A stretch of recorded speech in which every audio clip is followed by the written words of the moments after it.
Have you ever woken up one morning and realized that you've become the villain in your own story?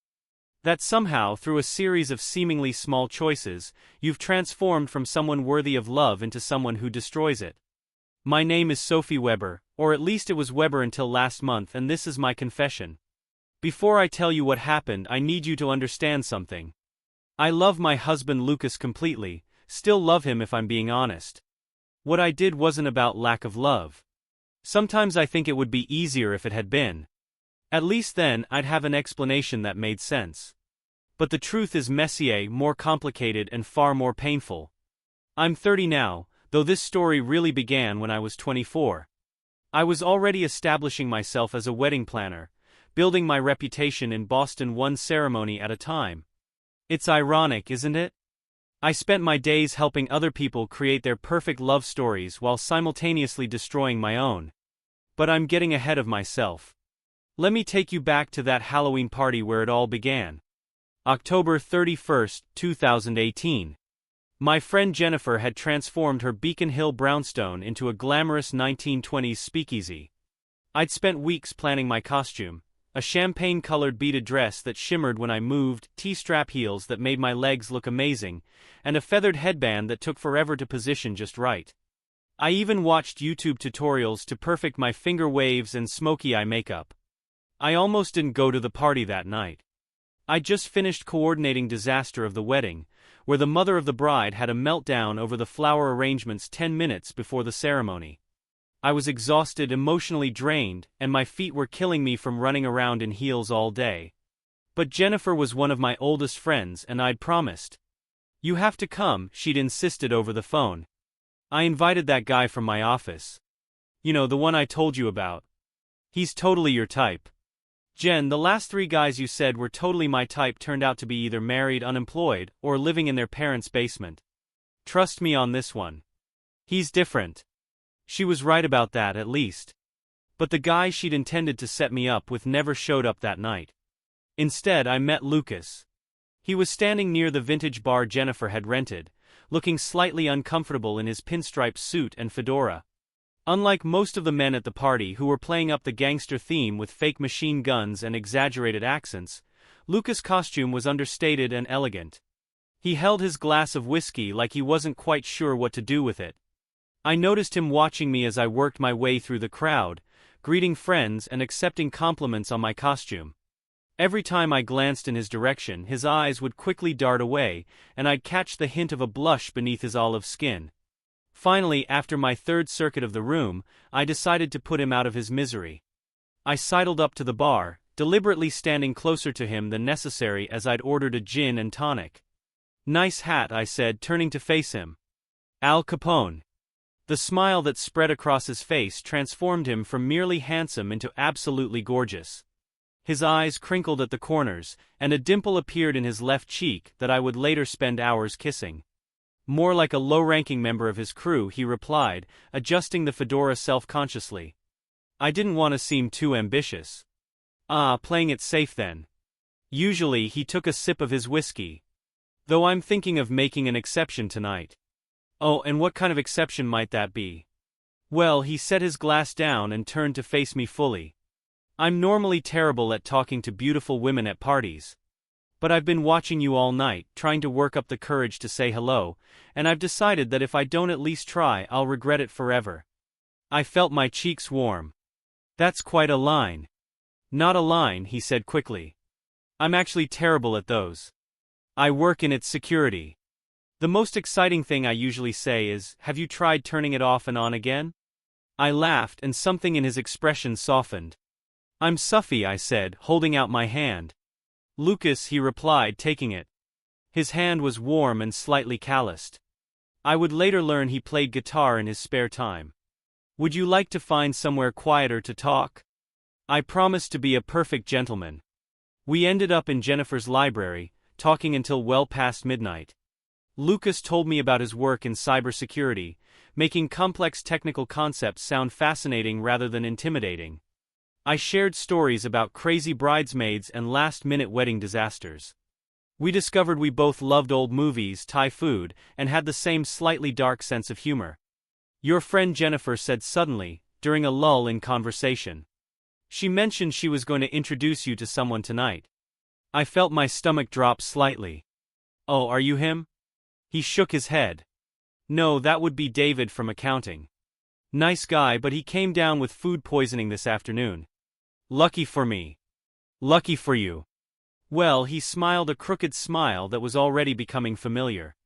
If he'd shown up, you might not have noticed the awkward guy lurking by the bar. I reached over and straightened his slightly askew tie. I think I would have noticed you anyway. When the party finally wound down, Lucas insisted on calling me a car. He had too much whiskey to drive and I had too many gin and tonics to argue. As we waited outside Jennifer's house, the cool October air making me shiver in my thin dress. He draped his suit jacket over my shoulders. Can I take you to dinner sometime? He asked, his breath forming little clouds in the cold air. Maybe somewhere we don't have to chant over jazz music. I pretended to consider it. I don't know. I'm pretty busy planning other people's romantic moments. Not sure I have time for my own. I'll wait, he said simply. The sincerity in his voice made my heart skip. I pulled out my phone and handed it to him. Add your number. But I should warn you. I have very high standards for dates. I plan weddings for a living, remember? He typed his number in carefully. I promised to exceed all expectations. And he did. Our first date was supposed to be dinner at a nice Italian restaurant. But when Lucas picked me up, he had different plans. He'd learned that I'd never been to the observation deck of the Prudential Center at night. So he took me there first.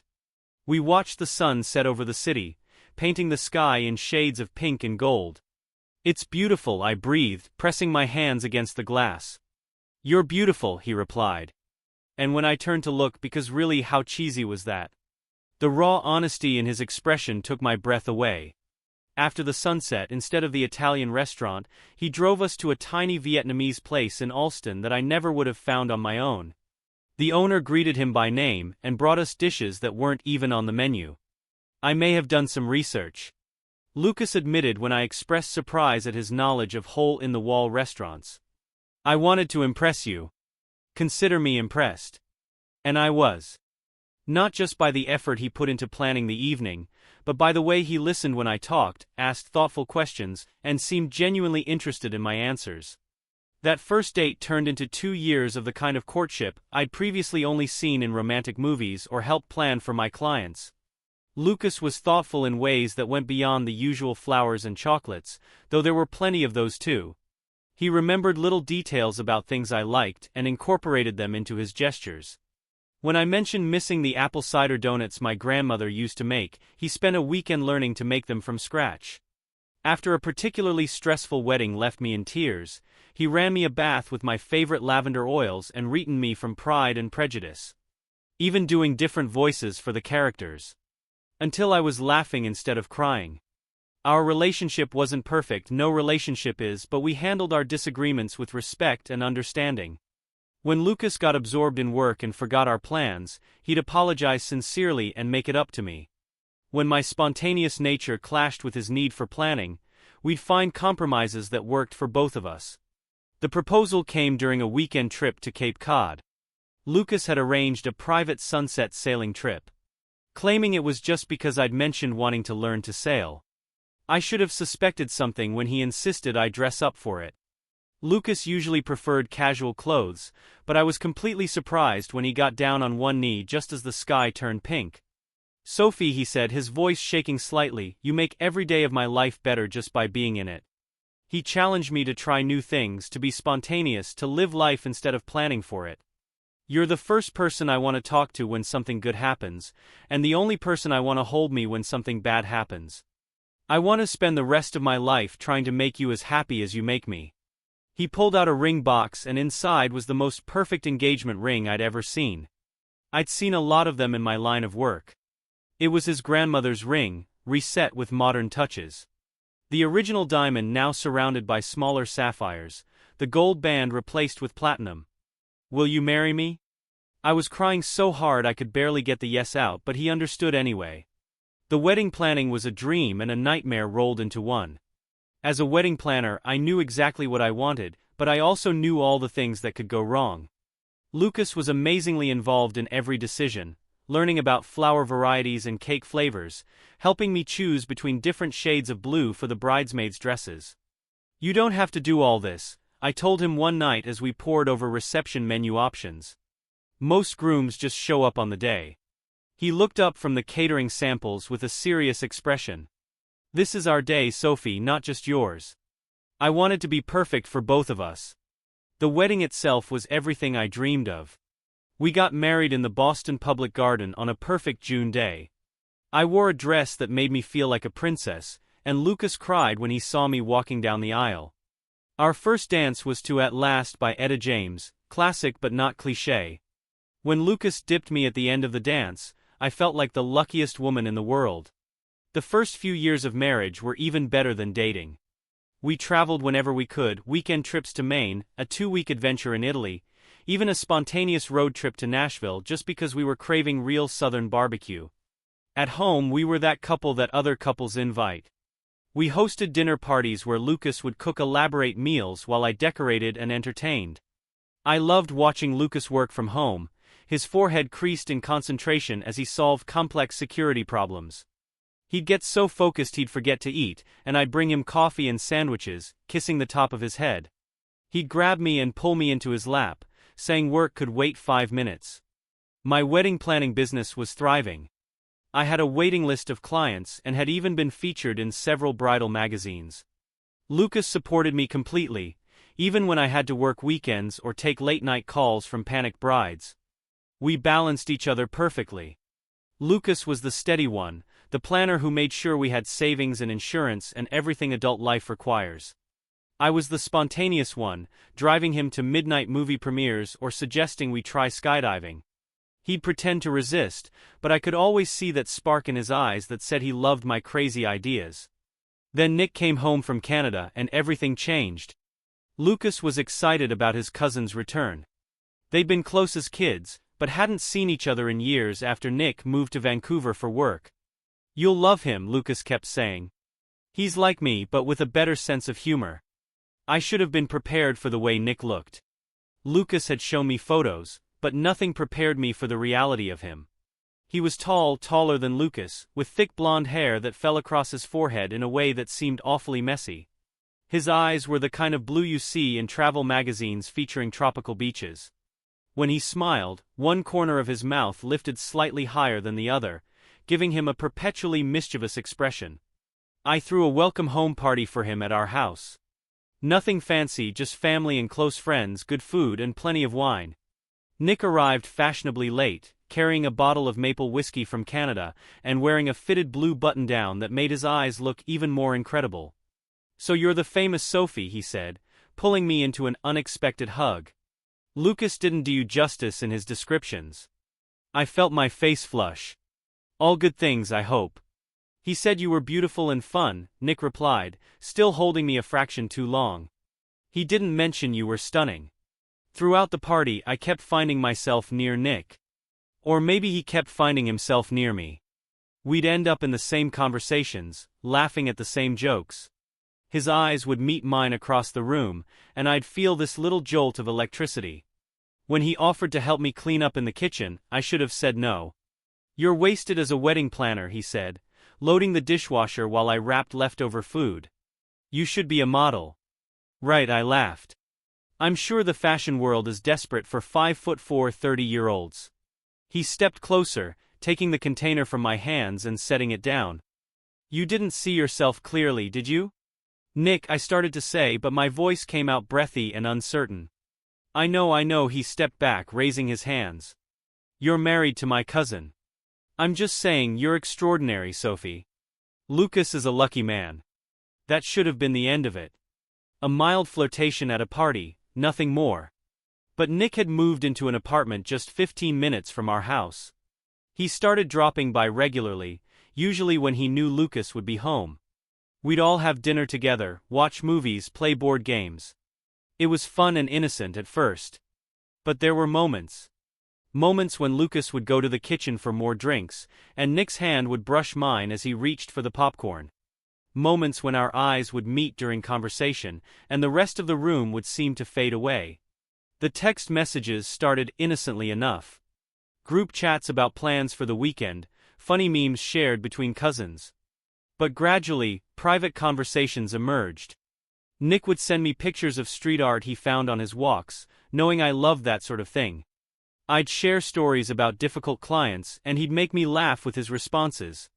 The first real line was crossed after game night. Lucas had an early meeting the next day and went to bed, but Nick and I stayed up to finish our wine. We were sitting on opposite ends of the couch, talking about relationships and life. "I've never felt about anyone the way Lucas feels about you," Nick said softly. "That kind of love, it's rare." "It is," I agreed, but my voice sounded hollow even to my own ears. "Sometimes I think about that Halloween party where you met," he continued. "What if I had been there instead of Lucas? What if you had walked up to me in that flapper dress? I should have shut it down right then. Instead, I took another sip of wine and asked, 'What would you have done?' He moved closer, his knee touching mine. "I would have taken one look at you and known I'd never let you go." The kiss, when it happened, felt inevitable, like falling off a cliff after edging closer and closer to the precipice. His lips were softer than I expected, and he tasted like wine and possibility. It lasted only seconds before I pulled away, my heart pounding. "We can't," I whispered, but I didn't move away. "I know," he replied and kissed me again. What followed was 2 weeks of the most intense emotional turmoil I've ever experienced. Nick and I would meet in coffee shops far from our usual haunts, careful to choose places where we wouldn't run into anyone we knew. We'd sit in my car in empty parking lots, talking for hours about everything and nothing. The tension between us was electric, dangerous. Every night, I'd go home to Lucas with guilt eating away at my insides. He'd greet me with a kiss and ask about my day, and I'd lie. The lies came easier each time, which somehow made everything worse. I couldn't sleep, couldn't eat. Lucas noticed something was wrong, but attributed it to stress from work. He tried to take care of me in all the ways that had always worked before. Running baths, cooking my favorite meals, giving me space when I seemed overwhelmed. His kindness was like daggers to my heart. "You're working too hard," he'd say, massaging my shoulders as I sat at my desk trying to focus on wedding details. "Maybe we should take a weekend away, just us." The guilt was suffocating. It was my husband, the man who had loved me unfailingly for 6 years, planning ways to help me feel better while I was betraying him. I'd lean back into his touch, closing my eyes against tears, wanting to confess everything but too afraid of losing him. Meanwhile, the situation with Nick was escalating. Our text conversations became more intimate, filled with things we shouldn't have been saying to each other.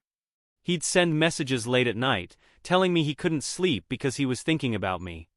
I'd respond, telling myself it wasn't really cheating if we were just talking. One afternoon, I ran into Nick at the grocery store. Actually, by accident this time. Lucas was at work, and I was shopping for ingredients to make his favorite lasagna, as if somehow making his favorite meal could balance out my betrayal. "Fancy meeting you here," Nick said, his cart blocking the aisle. He was wearing gym clothes, his hair dunked from a workout. "Shopping for dinner." "Nick, we shouldn't," I started to say, but he cut me off. "I miss you," he said quietly. "I can't stop thinking about you, about us." "There is no us," I whispered, but even I didn't believe it anymore. He stepped closer, close enough that I could smell his cologne. "Have dinner with me tomorrow. Lucas has that conference call with Tokyo, right? He'll be working late." I should have said no, should have pushed my cart past him and gone home to my husband. Instead, I heard myself say, "Where?" We agreed to meet at a hotel restaurant across town. It seemed safer than a regular restaurant, less chance of running into anyone we knew. I told Lucas I had a client meeting about a destination wedding. The lie came easily, wrapped in enough truth to be believable. I did have clients considering destination weddings after all. I spent hours getting ready the next day, all while hating myself for putting in the effort. I chose a black dress that Lucas had always said was too sexy for client meetings, did my makeup carefully, styled my hair. All the while a voice in my head was screaming at me to stop, to call Nick and cancel, to confess everything to Lucas. The hotel was one of those luxury boutiques downtown, all modern art and mood lighting. Nick was waiting in the lobby, looking devastatingly handsome in a charcoal suit. He stood when he saw me, his eyes darkening as he took in my appearance. "You look incredible," he said, kissing my cheek in greeting. His lips lingered longer than they should have. We had dinner in the hotel's rooftop restaurant, with views of the city skyline twinkling around us. The wine was expensive, the food excellent, but I barely tasted any of it. There was a tension in the air, an inevitability that we both felt but neither acknowledged. After dinner, Nick suggested we have one more drink in the hotel bar. I agreed, knowing exactly what I was agreeing to. We sat close together in a dark corner, our knees touching under the table. His hand found mine and I didn't pull away. "Come upstairs with me," he said softly. "I got a room." I stared at our joined hands as his long fingers intertwined with mine. "Nick. I love you, Sophie." The words hit me like a physical blow. "I know I shouldn't, but I do, and I think you feel something for me too." I did feel something. Attraction, certainly. A dangerous, explosive chemistry that made it hard to think straight when he was near. But love? No. What I felt for Nick wasn't love. Love was what I had with Lucas. Steady, deep, real. This thing with Nick was like a fever, burning hot but ultimately destructive. But I didn't say any of that. Instead, I let him lead me to the elevator. Let him swipe the keycard and open the door to room 1542. Let him pull me into his arms as soon as the door closed behind us. The kiss was different this time, harder, more desperate. His hands were everywhere, and I was responding with an urgency that frightened me. We stumbled toward the bed, shedding clothing along the way. Then my phone buzzed in my discarded purse. Once, twice, 3 times. Nick roamed against my neck. Ignore it. I've almost did. But something, guilt, fear, or maybe just self-preservation, made me pull away and check the phone. 3 missed calls from Lucas, followed by a text. "Need you home now. Emergency with Mom. Please call me." Reality crashed back like a bucket of ice water. Lucas' mother had been having heart problems lately. She'd already had 1 minor heart attack this year. If something had happened to her while I was here.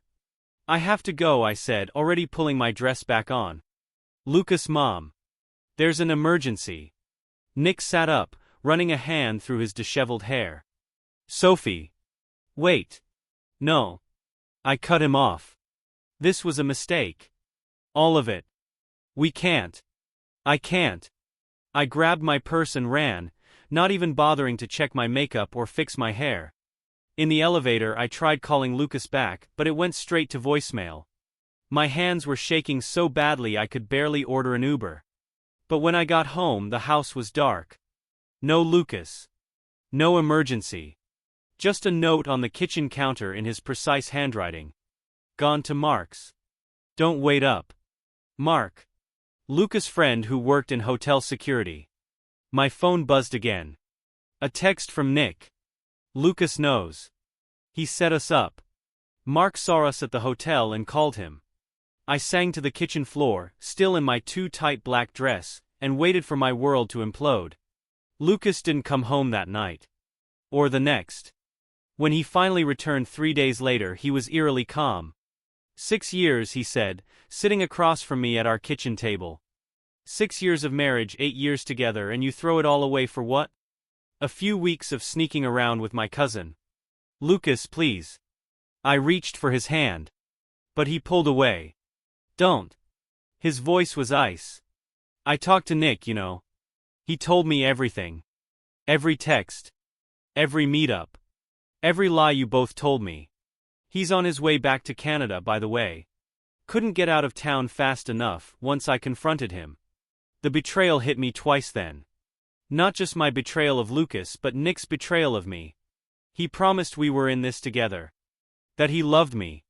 But the moment things got difficult, he ran. I didn't sleep with him," I said, as if that made anything better. Lucas laughed, a harsh sound I'd never heard from him before. "No, but not for lack of trying. If I hadn't called when I did." He stood up abruptly, his chair scraping against the floor. "I want a divorce." "No, please." I was crying now. I've lead desperate sobs. "We can fix this. We can go to counseling." I'll do anything. There's nothing to fix, Sophie. You broke us. You broke everything. He ran a hand through his hair, a gesture so familiar it made my heart ache. I already called a lawyer. They'll be sending you papers next week. The next few months were a blur of paperwork, moving boxes, and tears. Lucas was generous in the divorce settlement. More generous than I deserved. He let me keep most of our joint savings, saying he knew I'd need it to restart my business after the scandal died down. Because there was a scandal. Word got out, it always does in small communities, and suddenly the wedding planner who couldn't keep her own marriage together wasn't quite as appealing to prospective clients. I lost half my bookings within a month. Nick never contacted me again. Through mutual friends he'd taken a job in Vancouver, as far from Boston as he could get without leaving the continent.